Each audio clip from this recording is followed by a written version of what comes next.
Chris Corbett joining us here in about, well, knowing him, he'll be right on time 17 minutes from now at 6:20 Texas time. Chris is with Austin Youth Basketball out there in Austin, Texas. Spent a year, was it a year? In Fort Kent at the University of Maine, Fort Kent.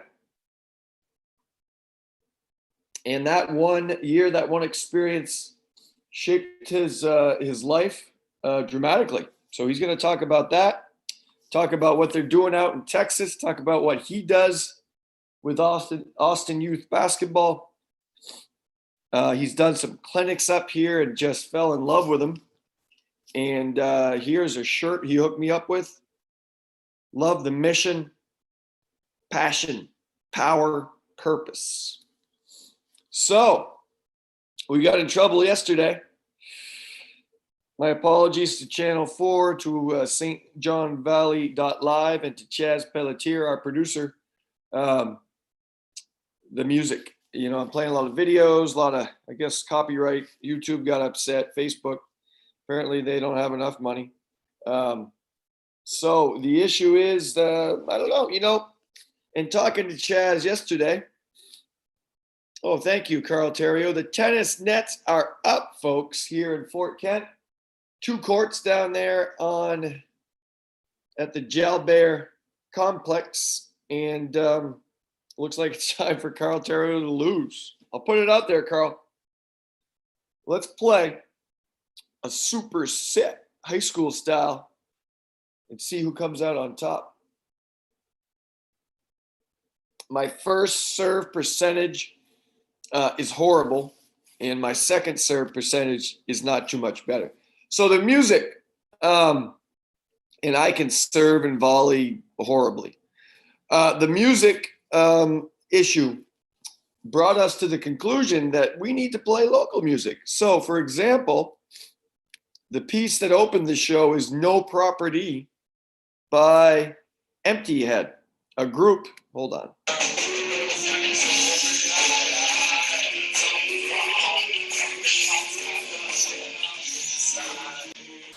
Listen to this stuff.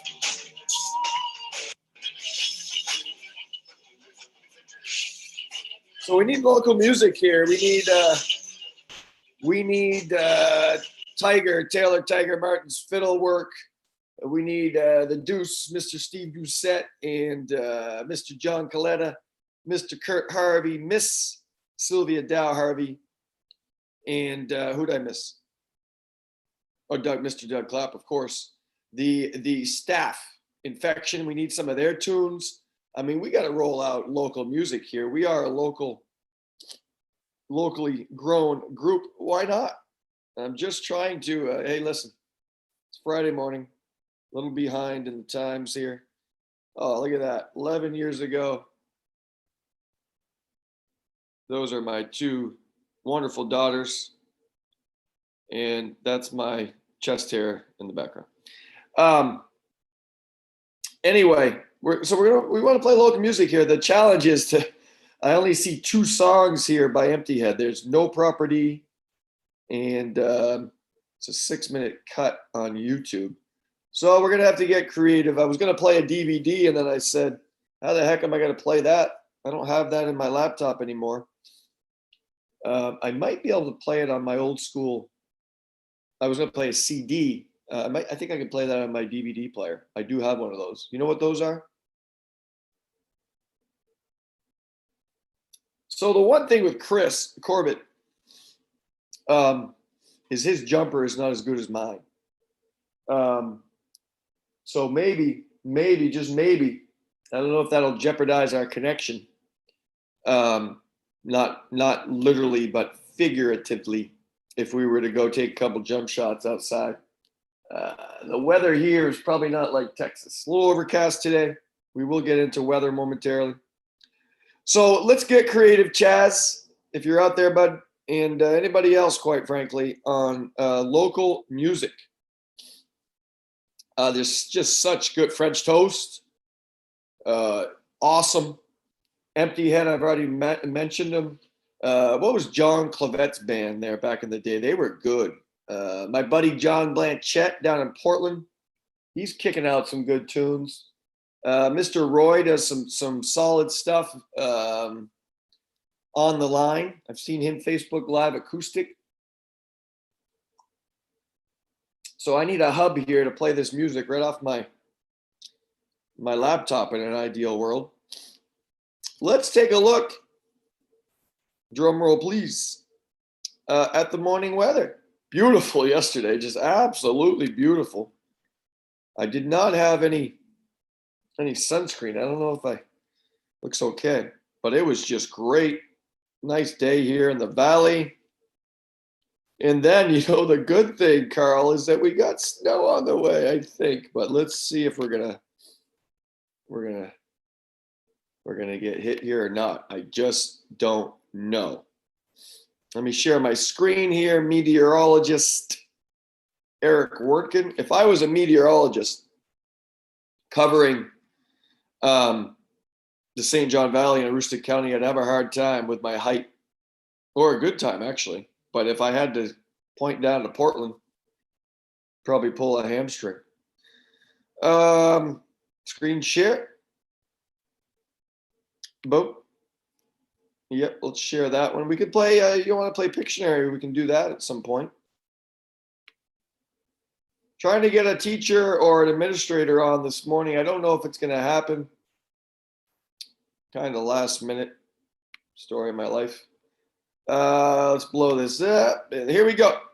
Yep, there it is. The haunted orange right here. Look at this garbage. Winter weather advisory. That's why you keep your Nordic skis handy. But it looks like 70% chance of rain and snow today. And you got to be kidding me. Overnight low 26, Mother Nature. Saturday, 100% chance of snow, then rain, then snow. Make up your mind. Saturday night, snow and breezy. Sunday, chance of snow showers. Then chance of showers and breezy. Can we open up Lonesome Pines trails and do some skiing? I don't know. Goodness gracious, people. Well, we're going to stay positive. It could be worse. We could be in the middle of a pandemic. Sorry, we are. So a little snow is not going to hurt us. Just trying to get to my live feed here on Facebook. See if anybody's out there. So I am looking for local music. I did want to mention too. Here we go. 3 people with us. Tonight, couple things coming up. Let me get off the weather here because but look at Monday. Hey, there's the bright spot. Back to 48. So it looks like we got one of those fronts, whatever you call them, coming through. Cold front, warm front, whatever. Sometimes they mix together and make a big mess. What did I do here? Sorry, stumbling around. Yeah, tonight. So here on this platform, stjohnvalley.live. Wake Up SJV is going to say good night to you as well. We're going to do Friday Night Warrior Lights. That will be the second installment. We're going to do that every Friday until graduation, which we're going to figure out when that is. I think they've nailed that down.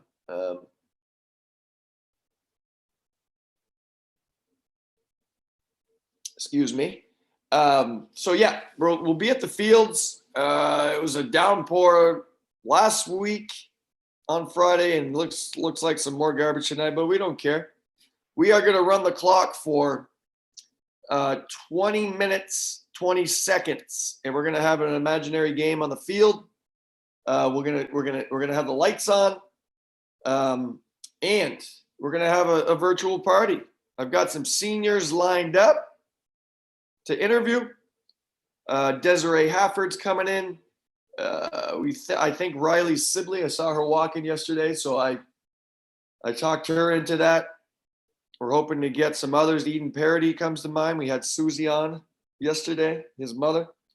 And we're going to talk to the seniors about their best memories and just a way to honor them. Now, 8:20, why 8:20? That's military time, folks. Military time, 2020. We'll put up the score 20-20, and we'll just roll it out. And we're going to have that music situation again, but we're just going to play it. We're just going to play it, folks. So if there's any artists out there watching, I don't know, Adam Levine, you watching today? Can you give me some copyright abilities to play Maroon 5? Who else? I don't know. Hook us up. So we'll do it. We'll do it. And I also want to give a plug to No Nonsense. So they are coming up tonight, I believe. Where is my lid? They're coming on at the same time. And I want to give a shout out to Mr. Josh Nichols over there at Crossings. Hooked me up with this great hat and some great sushi, by the way, yesterday. But they've got a show they roll out. Nicole is really killing it. No Nonsense will be on tonight, 8 o'clock, same time. So I think we may try to connect back and forth, plug each other's shows, so to speak. And we're really, really looking forward to it. We would call one of them this morning, but we don't want to wake them up. They're doing the late show. So we don't want to rattle them too much. But I had the tuna sushi bowl, and it was incredible. A nice little sauce. We mixed that all together, and it was a heck of a deal. $14, and the tuna was coming out like when you fish for tuna at the ocean. So we'll do it, and it's going to be a great night. So we'll have a couple things going on. We are in talks of we'll talk tonight and see what else we can roll out. Whatever you can do, folks, to stay home and stay safe. I want to make a point.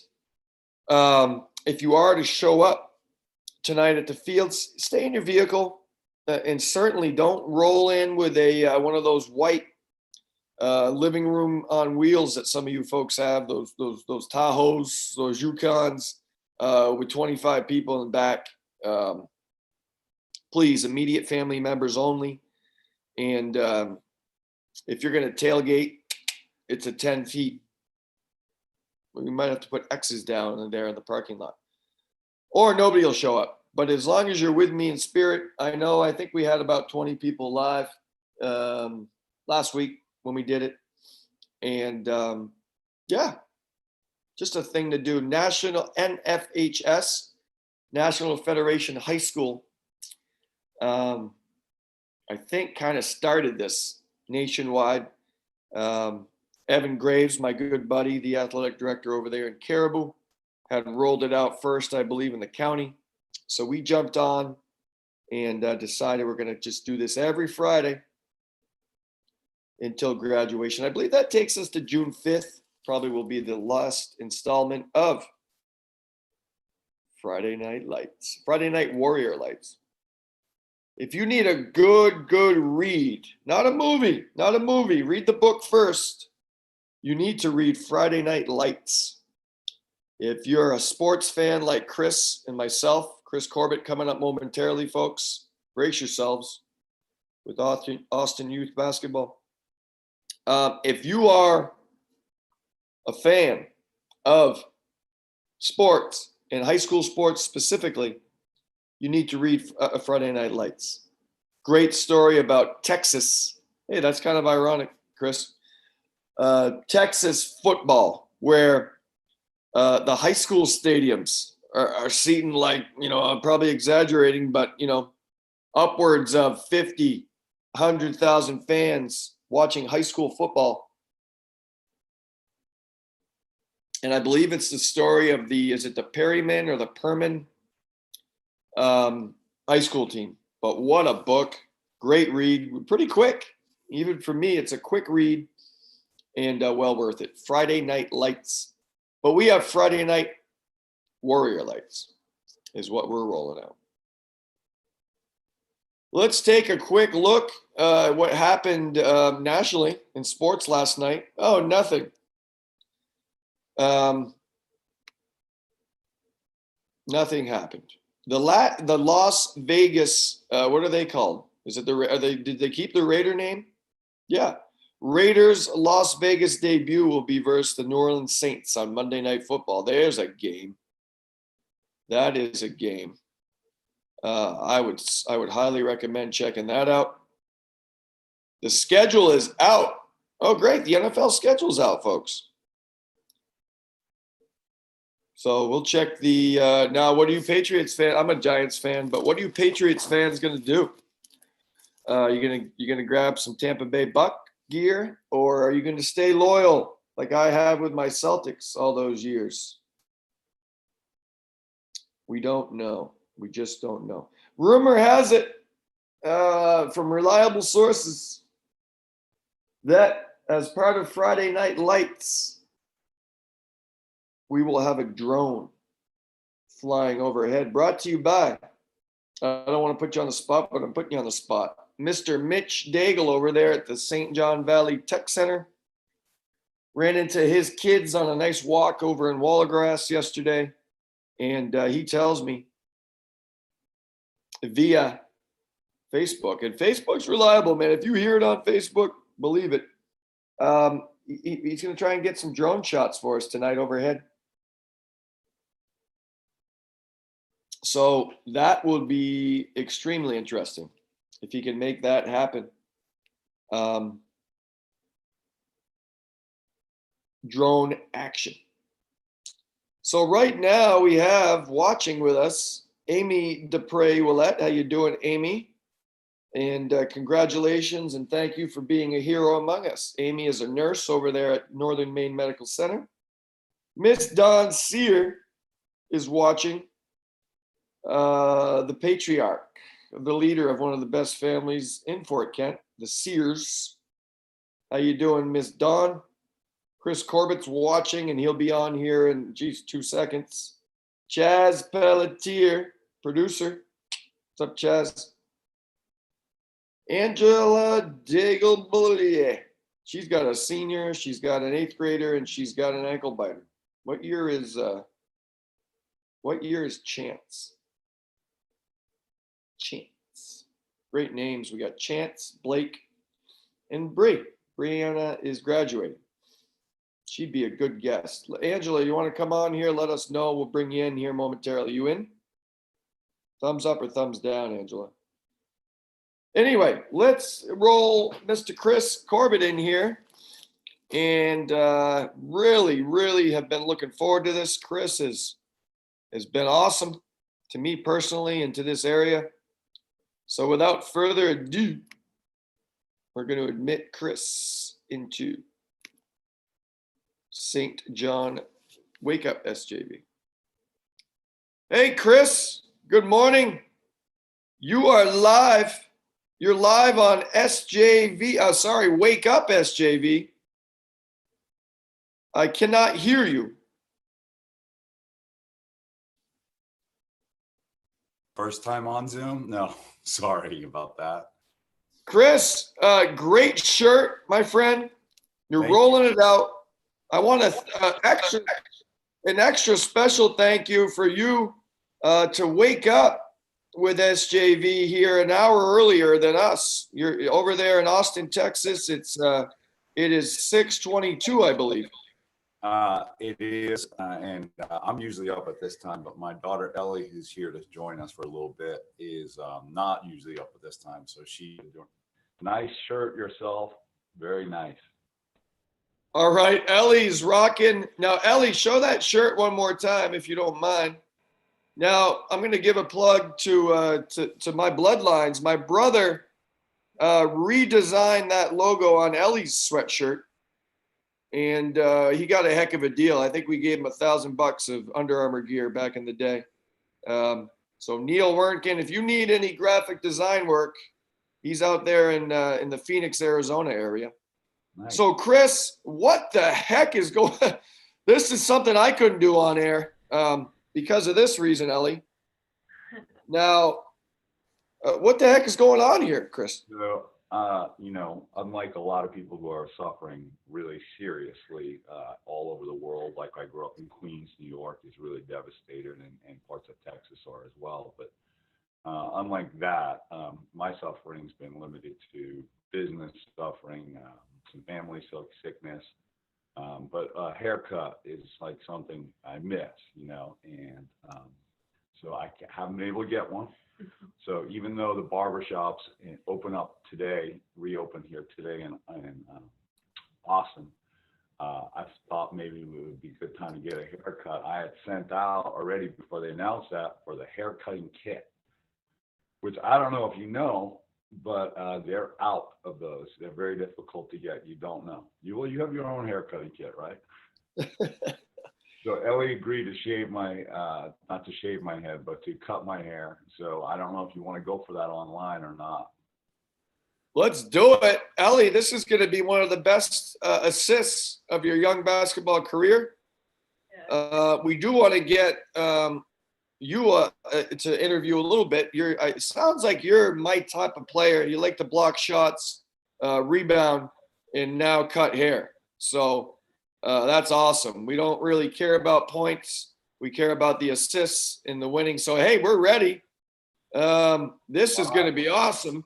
Chris, what kind of cut are we getting here? What you got an attachment on there, Ellie? Are you going to try and look like Eric Werntgen? No. Let's see what we can leave, and then we'll go with it from there. This is Ellie's first haircut. This is my first haircut by someone who's not licensed, I believe. But now, how's everyone doing in the valley? Okay, Chris, is it okay if we talk while Ellie cuts your hair? I mean, is this going to be like a barbershop type situation here? Like Zoom barbershop. We have a former superstar, 1,000-point scorer up here in the area. Let me give him a plug because we'll try to bring him on. His name is Chad Jervis down in Westbrook, but he has a place called Goodfellas, a barbershop down there. So I know he's cutting hair and they're happy to be back in business. I've got Chris right across the street from my apartment. Total Look is another place that is cutting hair. But this is awesome, Ellie. Ellie, thanks for getting up. Are you awake? I mean, watch the ears, okay? And are you gonna shave his neck too with a razor or what? I'm just going down with no guard, not gonna shave it with a razor. Okay. Ellie, how old are you, young lady? I am 15 years old, almost 16. Wow. So you're right in the thick of it here. Huh? Are you remote learning out there in Austin as well? Yes. Okay. Now, I'm not very smart. What grade are you in? I am in 10th grade. Super sophomore, just like my niece, Mallory, out here. Yeah. Now, you play basketball. Any other sports? No, not currently. You're one of those, you're specializing. Any sports except basketball, Eric. Okay, that's my type of girl. Just kidding. I would highly recommend, I'm sorry, Chris, but I would highly recommend, Ellie, for me, I don't know about you, but for me, every winter, let me give you a quick snapshot of high school, and then we're going to let Chris talk here, not myself, but each season ended in tears, okay? Because my freshman year, I got called up to JV, I think about midway through the season. We got a bye to the quarterfinals. We lost on the road. My brother held Mr. Basketball that year in the state of Vermont to 39 that game. Held him to 39. We lost that. But anyway, and then let's go to my senior year. I shot 2 of 11 from the field. We hosted, we were a 6 seed. We hosted 11. Another bye to the quarters, and we lost. And that was the end of my high school career. Crying in my locker room. So anyway, Ellie, I picked up track and field. It's co-ed. I worked on my vertical because I did the jumps, high, long, and triple.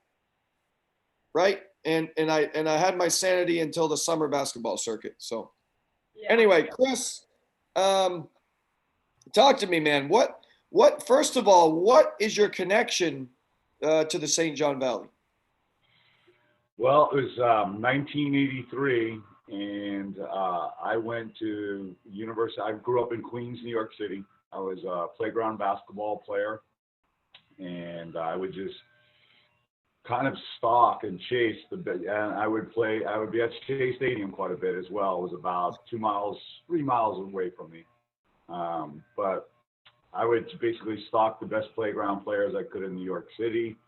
And even though I took up the game late, I was 15, I kind of started to build some skills, but more importantly, a passion for the game there. And ended up going to the University of Maine at Fort Kent in what was a crazy whirlwind of events that had me from Queens to being on Fort Kent's campus in, I think, 3 weeks' time.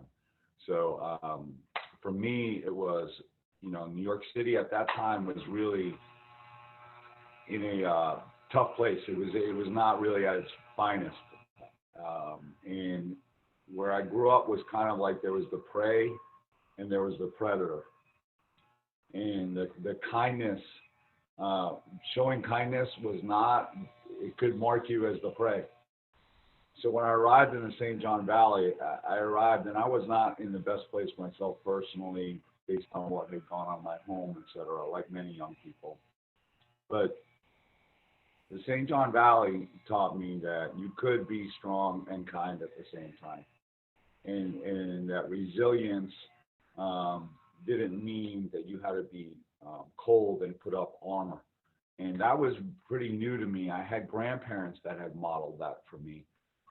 But really, that was not part of my everyday living in many ways. So for me, it was a place where I was welcomed. I don't even know that I deserve to be welcomed, to be honest with you. But from my first walk on campus to going to get ice cream at Dickey's, and really, here's a funny story. The most amazing thing for me was walking into Parody's IGA to get some toothpaste and some things. And I had never not waited in line before in my life for pretty much anything I did on a daily basis. There was always a line. So to get on the subway, it was 20 minutes to get your subway token. It was always a line. And I go up, and for whatever reason, there was nobody working at the cash register. They must have run to the bathroom or something. And I literally thought I was in the Twilight Zone. It was such a culture shock for me. So that day, I said, I never want to wait in line again. Like, the stress of being in a line and potentially being late, all that stuff. And that was an exhale moment for me. And it was just symbolic of many other moments, like walking on the Heritage Trail and running up the ski slope. The rituals that so many St. John Valley kids just take for granted. For me, these were huge gifts. So that was my welcome in Fort Kent. And then when I had to leave, because I couldn't find a job in Fort Kent, so I moved down to Portland. But some of my teammates were some UMFK greats like Jim McCluskey, who was one of the people who really helped model that kindness as my roommate as well. And Jeff Pillsbury, Chris Brinkman, my coach was Jim Delias. So when Jim got nominated to be in the Hall of Fame, I wanted to be there for them. So I guess it was 35 years later, I made a trip back there. And I'm a basketball trainer for a living now here in Austin. And so I spent 3 days training the men's team and another couple with the women's team. And next thing I know, you guys called me and asked me if I'd do a clinic for the high school and the middle school. And 4 weeks later, I was back up there. And Larry Murphy's going, Chris, twice in 3 weeks, and you hadn't been here in 35 years. But since then, my connection has obviously grown, and we were actually talking about us doing a clinic there this spring. So, but forever, the St. John Valley holds that special place in my heart, and I always tell my kids about that, and it really helped change or potentially save my life. So I'm always forever. It's an awesome story, Chris. How long were you in Fort Kent, Chris? A whopping total of 1.5 years. So okay. was monumental change for my life. Yeah, that's an amazing story. As you know, especially at the university, we get so many students just like yourself who come from whatever background, whether it be Jamaica or New York City or Lithuania or England. We get so much diversity, but I think the common denominator, so to speak, is the Valley and just the friendliness. When I was listening to your story, as Ellie is doing an awesome job, by the way. Yeah. Chris, I think you know Fred Sanchez. Fred came to mind because I recruited Fred out of Queens. Fred is on campus, the first week in the fall, and I get a professor that comes to me and says, Eric, this guy is making no eye contact with anybody.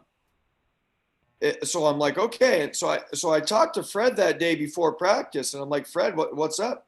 He goes, Coach, where I'm from, you don't make eye contact with someone in the streets. He says, you keep your head down, you just keep walking. In Fort Kent, as you know, is the opposite. You're driving your vehicle, you're walking, and everybody's saying hello and waving to you. So you say culture shock. I think that is. It's kind of shocking up here how friendly people are. You know what I mean? And you go to some other areas and it's not like that. So that's what hit me. And I'm from Vermont where we hug trees. But it is super welcoming and friendly up here. So yeah, and just Chris, what? On that point, I did connect with Fred, and he was one of the guys that I trained. We talked about where we had come from and the difference Fort Kent had made in our lives. And his story was almost identical to mine. And because we shared those stories, he was extremely coachable, completely changed his footwork and his shooting form. And you're talking about a guy that I think may tie the record for he hit 9 threes in a game. And for him to be so vulnerable to let me mess around with his shot and help him get better, that's very difficult for someone from his background or mine to let someone in like that. It really, I think Fort Kent's a place that helped us do that. So, and I know he's forever grateful. I still stay in contact with Fred occasionally, not as much as I'd like, but I'm still in contact with him. Yep. How are we doing, Ellie? Do we need to give us a side profile here real quick, Chris? Let's see. Oh, that is awesome. Goodness gracious. Is this how many haircuts have you given, Ellie? One. Not What? even Including this one, or? including this one. All right. Listen, we could share this video out in what's the greater Austin, Texas area called out there? Is it just greater Austin or what the? Austin. We're in Austin. Okay, let's share it out there. You got about 5 million. How many people are in Austin, Texas? Greater Austin has 2 million people. Oh, so like Fort Kent. So yeah, 2 million people. You could go into business, young lady. It is like Fort Kent because actually, when you drive down the street here, people do wave.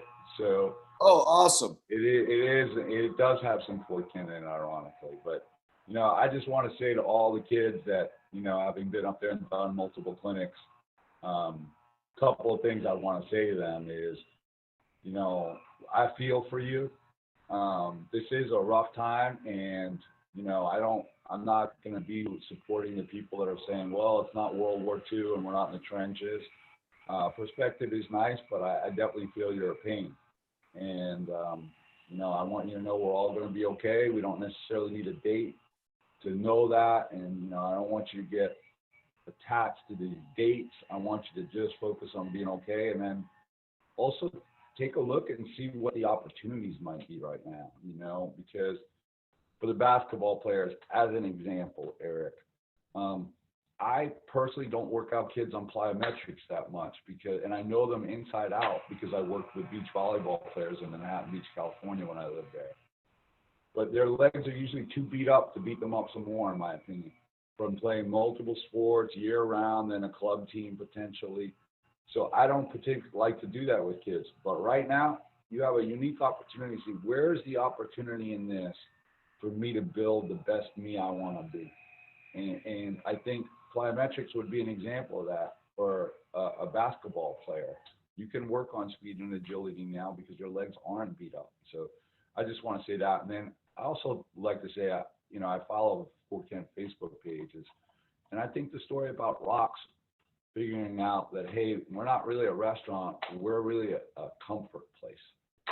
Like, so you need to know what is it that solutions that you could really provide in this time, with kindness and hopefully sustainable as well.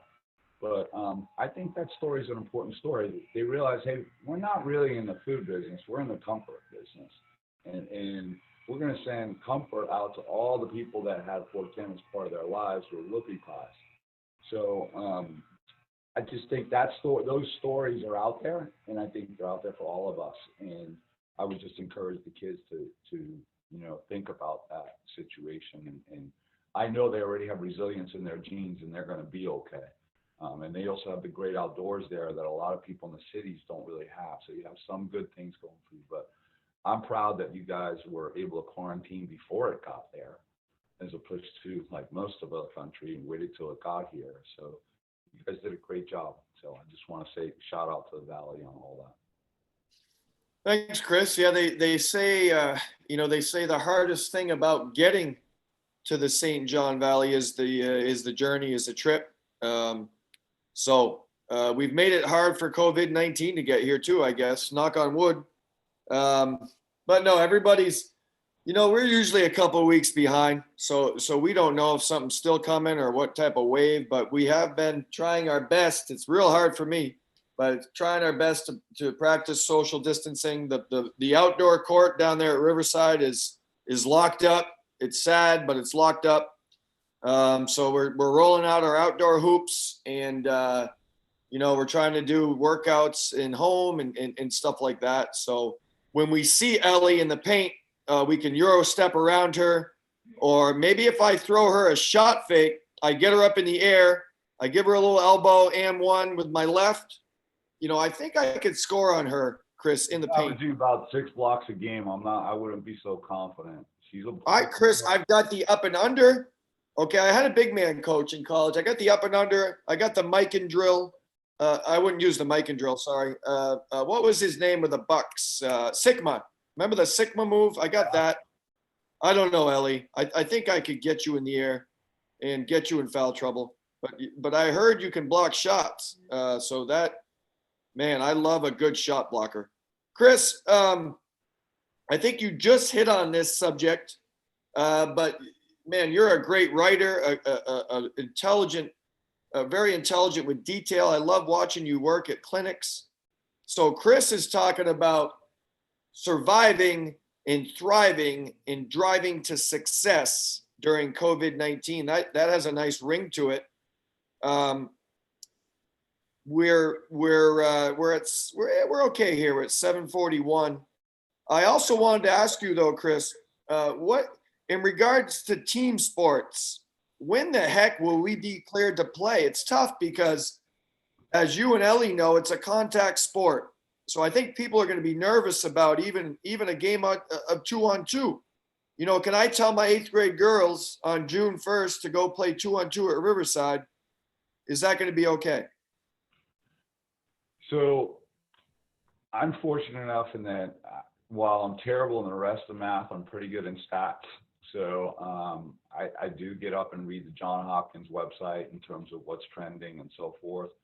But then I also am fortunate enough that a lot of the clients that I have are, I train about 140 kids and have 4 select teams and do camp. So I have a lot of ER docs. I have PhDs of nursing, professors, like you guys have a few up there. I have a lot of that at my fingertips, and they're in the battle. Most of them are living in their garage away from their family on a cot and don't even go in to use the bathroom in their house, really. So I do have conversations with these people, and here's the truth.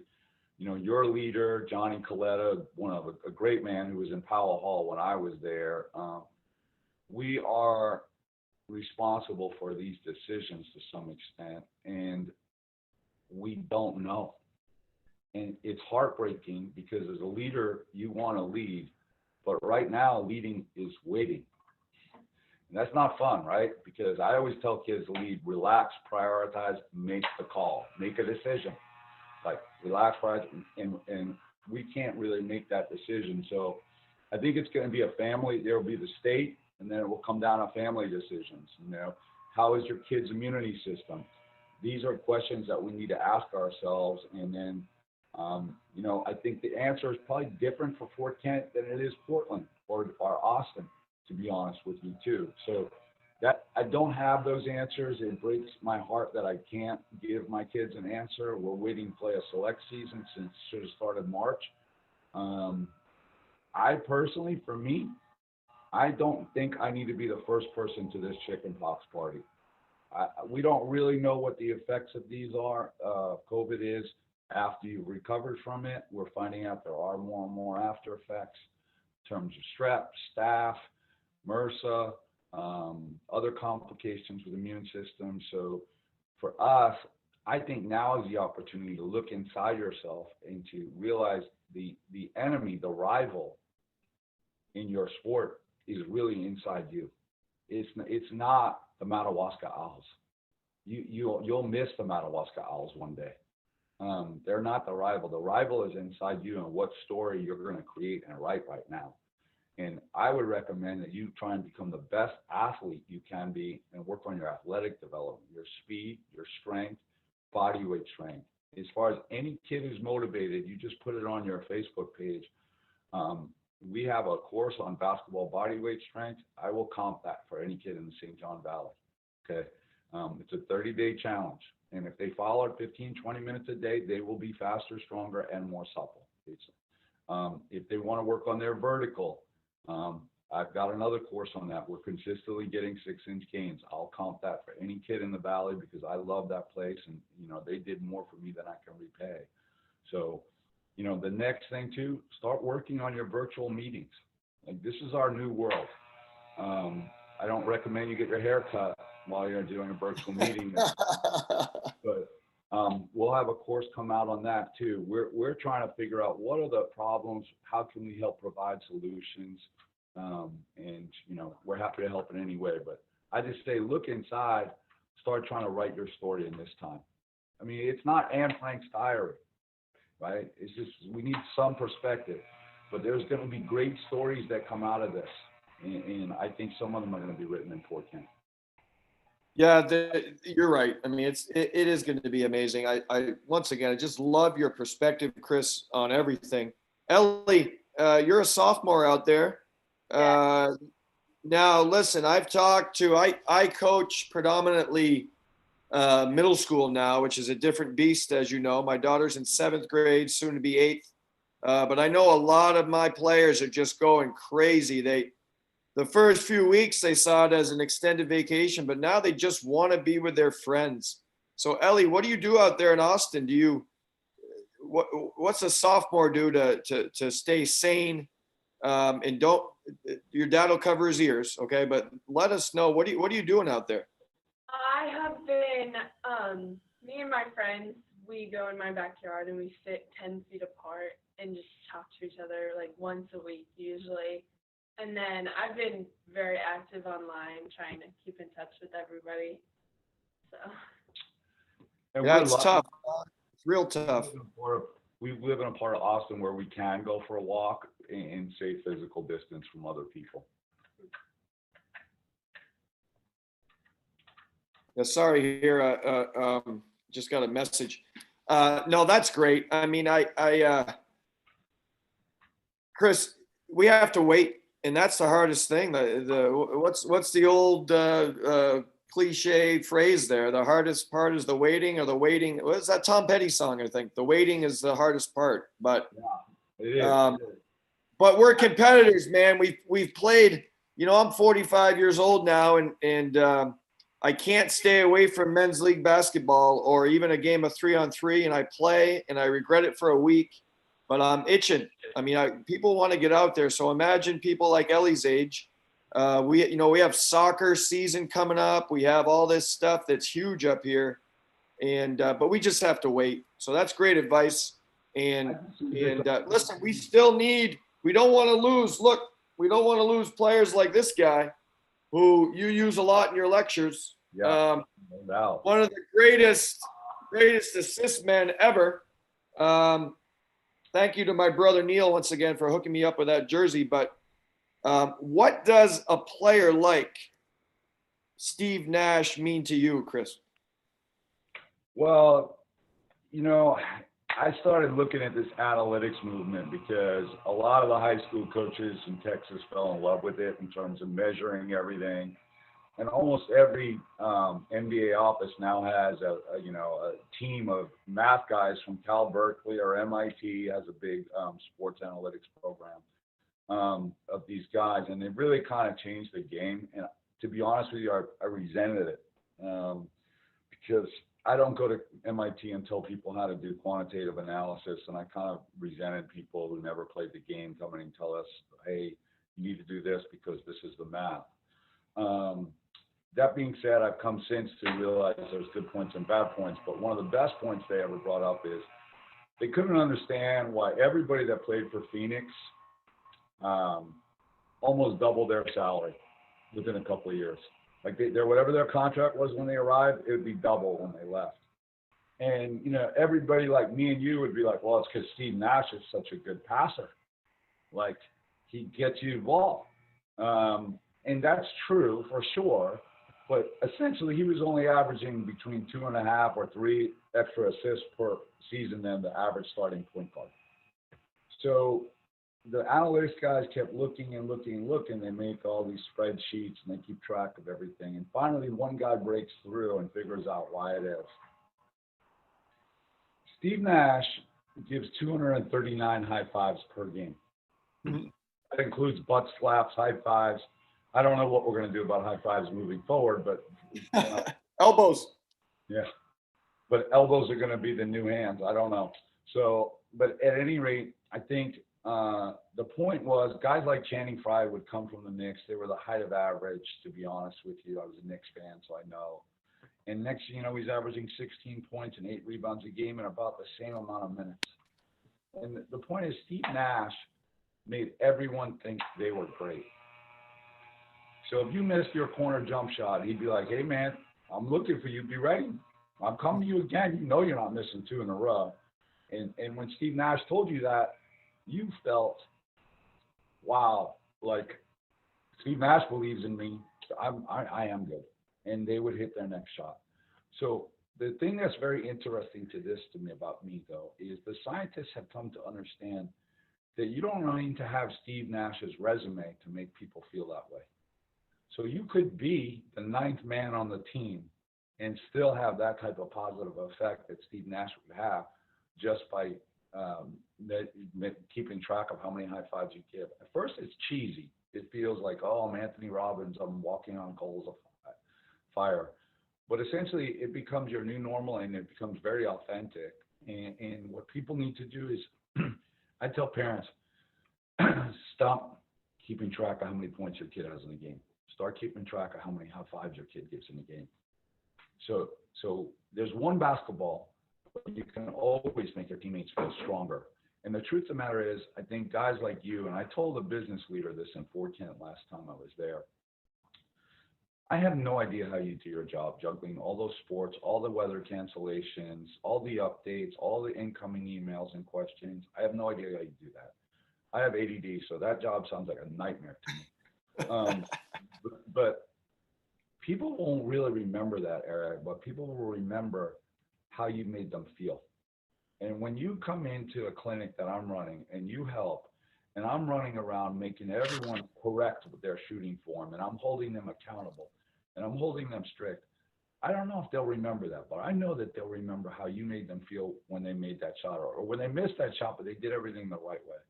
So I think that's an opportunity that, Fort Kent already has that inherent kindness, but I would just encourage, some of your younger people to keep doing that and look for opportunities to do that. Awesome. I mean, that is the power, the purpose, the passion, if I could use your Austin youth basketball saying here on my shirt, but What a great point about a teammate. And isn't that what team sports is all about? It's not about the stats, but it's about having someone like Steve Nash, to watch your back. I've only played with you a few times, but I could tell you that I would have loved to have you as a teammate.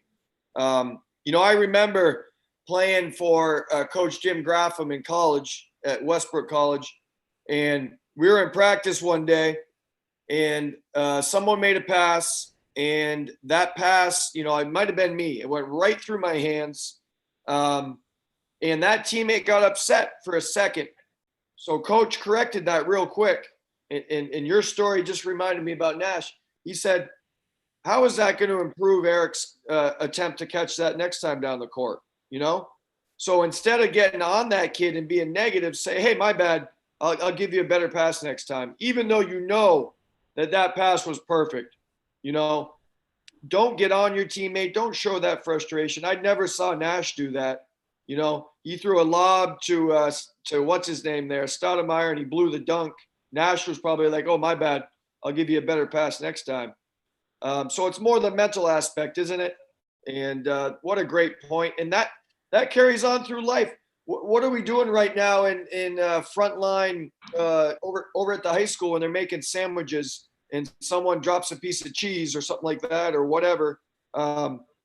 Teamwork is in life, right? Ellie knows that. She's had great teammates and she's had bad ones. We all have. So be a good teammate, right? That should be the message. Well, absolutely. And I think you probably recall this exercise that I led campers through, and it happened here. And it was really a heartbreaking situation because I did not expect to get the answer I got here. But you've seen me do this at Fort Kent. I've done it with the Bengals team. And Coach Fletcher told me it was transformative for his team that season when we did it.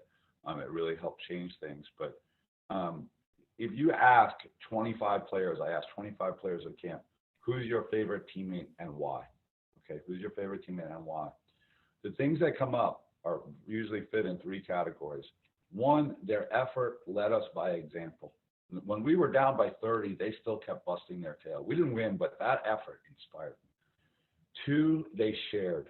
They passed. They played help defense. They sacrificed personal fouls trying to block, protect the rim when I screwed up on the defensive side.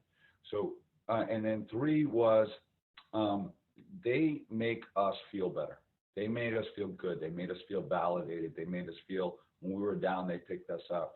So those are the three things. So I have probably asked that question to over 1,000 kids, and I would say less than 10 have said, wow, they were a great three-point shooter. Wow, they had the sickest handles. That never comes up. It never. They made me feel special on the team. So, that's the opportunity we have. I haven't seen a talent in Fort Kent that looks like it's going to the NBA. I've played against hundreds of NBA players when I lived in LA, and I know why I wasn't one. But that's the opportunity that we all have. And honestly, I played against Magic Johnson quite a bit in the summer times in LA. And, the first time he came in, I basically got the ball on the wing, gave a head fake, and John Williams, that was playing for the Pacers at the time, was guarding me. And he had a real struggle with eating. So he was really heavy. So I blew by him and I dunked the ball. And the whole gym goes nuts because I'm nobody and I just dunked on a 6'9" NBA guy. But the truth of the matter is John essentially ate all summer long and then he would fast and get in shape. I wasn't playing against John Williams. I was playing against summer John Williams. So Magic had just walked into the gym. He's got next and he's hooing and howling about this. And so we end up losing. Magic has to pick up three players. It was him and this guy, Corey Gaines, that played at LMU and then in the Knicks in Japan. So him and Corey come on next, and they got to pick players. And Magic's like, I want him, and points at me because Magic didn't see the 5 turnovers I had before he walked in the gym. So Magic picks me, and we're going down on the fast break, and I'm like, this is my guy. This is the guy I always wanted to be. And I'm playing with Magic Johnson. My dreams are true. I never dreamed of making millions of dollars. I just want to play with Magic and Larry. So he throws, I'm coming down on the wing, he's on the fast break, and he throws a no-look pass, and I'm not where I should be because I'm too busy watching the awe of Magic Johnson. And he looks at me and he just goes, man, do you know who I am? And he's right up in my mug. And I'm like, yeah. He goes, what do I like to do? I'm like, pass. He goes, you see James Worthy here today? I'm like, no. He goes, you're James Worthy today. He goes, get ready to catch some passes. And he made me feel accountable, but he also made me feel like I could be James Worthy today. And that was a joke, but he didn't make me feel like that. And, you know, the next time I came down the court, same almost identical play. I ran that floor. I had my hands up, caught the ball in the wing, cocked it back to try and slam it, and it unfortunately got blocked by this guy named Juan that played on the Puerto Rican national team. It was a good story, but it didn't really end up the Disney World way. But you know, Magic, he's able to make people feel that way. And you know, we're seeing the Jordan Last Dance series. We saw Kobe, and you know, we're really kind of focusing on the assassin mentality that they keep talking about with them. But I've never really heard anybody say, man, I love Michael Jordan. I love to sit next to the bus with Michael Jordan. I've never said anyone heard say he's the greatest teammate ever. And a lot of people have said that about Magic. So, you know, I just want to say that, you know, one person made everyone better and another person was just on top of their field, and their competitive desire and their work ethic was insane. But I'm a big fan of the Magics of this world. You don't have to be an assassin to be a tough guy, because getting back to Fort Kent, Bill Russell was a happy gentleman, intense competitor. I think 11 rings. Akeem Olajuwon, Magic Johnson. You know, these guys they were happy, they were competitive, they were kind and strong. So in the basketball world right now, we've kind of had the assassin mentality for a while. I'm not opposed